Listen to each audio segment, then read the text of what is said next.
ধ্রুব রাঠি সাধারণ একজন ভারতীয় থেকে হয়ে উঠেছেন ভারতের রাজনীতিতে এক গুরুত্বপূর্ণ ফ্যাক্টর। নিজের স্টুডিওতে বসে শুধু ইউটিউব ভিডিও বানিয়ে ভারতের রাজনীতিতে বড় ধরনের প্রভাব ফেলেছেন।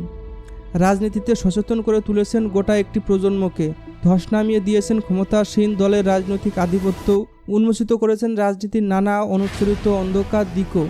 কীভাবে একজন ইউটিউবার থেকে তিনি হয়ে উঠলেন ভারতের one man army. Underestimate the power of a common man. Bollywood অভিনেতা শাহরুখ খান অভিনীত চলচ্চিত্র চেন্নাই এক্সপ্রেসের একটি সংলাপ ছিল, don't underestimate the power of a common man. তারই আদলে গত 4 জুন যখন ভারতের নির্বাচনের ফলাফল প্রকাশিত হওয়া শুরু করে, তখনই ধ্রুব রাঠি তার অ্যাকাউন্টে লেখেন, never estimate the power of a common man, অর্থাৎ সাধারণ মানুষের ক্ষমতাকে কখনোই অবমূল্যায়ন করবেন না।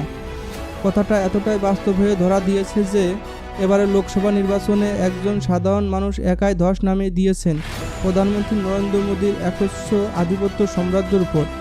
সে একজন কমন ম্যান যে ওয়ান ম্যান আর্মি হিসেবে খ্যাতি পেয়েছে। সারা দক্ষিণ এশিয়ায় তার নাম ধ্রুব রাঠি। ভারতের লোকসভা নির্বাচনের সময়ে ভারত, পাকিস্তান, এমনকি বাংলাদেশের সামাজিক যোগাযোগ মাধ্যমে একটি নাম ভেসে বেরিয়েছে, তিনি হলেন ধ্রুব রাঠি। সেই সব ইনফ্লুয়েন্সারদের একজন যারা সামাজিক যোগাযোগ মাধ্যম ব্যবহার করে খ্যাতির চূড়ায় পৌঁছেছেন এবং খ্যাতির সাথে বাড়তি পাওনা হিসেবে ব্যাপক সমালোচনার মুখোমুখি হয়েছেন। আপাত দৃষ্টিতে মনে হবে তার কন্টেন্টগুলোতে তিনি প্রায়ই নরেন্দ্র মোদী ও বিজেপির বিরোধিতা করছেন, কিন্তু তার তথ্যবহুল ভিডিওগুলো ভুল বা উদ্দেশ্যপ্রণোদিত বা অতিরঞ্জিত প্রমাণ করারও কোনো উপায় নেই। ভারতের নির্বাচনের সময়ও তার বানানো ভিডিওগুলো বিভিন্ন সামাজিক যোগাযোগ মাধ্যম ব্যাপকভাবে শেয়ার হয়েছে এবং ভোটারদের প্রভাবিত করার মাধ্যমে নির্বাচনের ফলাফলেও প্রভাব রেখেছে। তার করা ভিডিও দেশের বিভিন্ন স্থানে প্রজেক্টরের মাধ্যমে প্রদর্শন করা হয়েছে, যা মানুষের রাজনৈতিক চিন্তাকে ব্যাপক প্রভাবিত করেছে। তবে মজার ব্যাপার হলো, ভারতে না থেকেই ভারতের রাজনীতিতে এক বড় গেম চেঞ্জার হয়ে উঠেছেন ধ্রুব রাঠি। কীভাবে এক সাধারণ পরিবারে জন্ম নেওয়া ধ্রুব রাঠি হয়ে উঠলেন আজকের ধ্রুব রাঠি। ধ্রুব রাঠি একজন ভারতীয় ইউটিউবার, যার ইউটিউবে প্রায় 22 মিলিয়ন সাবস্ক্রাইবার এখন। তার এক একটি ভিডিওতে কোটি কোটি মানুষ দেখেছেন। তিনি তার ওয়েবসাইটে নিজের সম্পর্কে লিখেছেন, তিনি ভিডিওর মাধ্যমে ক্ষমতার কাছাকাছি থাকা সত্যকে তুলে ধরতে এবং গণতন্ত্র, স্বাধীনতা, ক্রিটিক্যাল থিঙ্কিং ও প্রগতিশীল মূল্যবোধ প্রচারে দৃঢ়ভাবে বিশ্বাস করেন। তার জন্ম ভারতের হরিয়ানা রাজ্য রোহতক জেলার একটি সাধারণ পরিবারে। হরিয়ানা থেকে প্রাথমিক শিক্ষা সম্পন্ন করেন।